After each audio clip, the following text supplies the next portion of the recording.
I'm 30. I'm Jacob. Samahan niyo kami mambudol sa aming mga tito.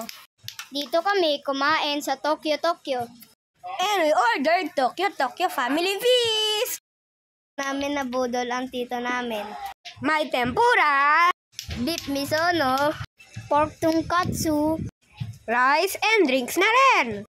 at pagtapos namin kumain, dito naman binudol namin. Nailibre kami sa Ferris wheel.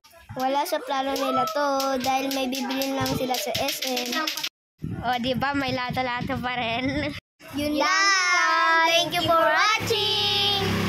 Yan lang muna sa ngayon.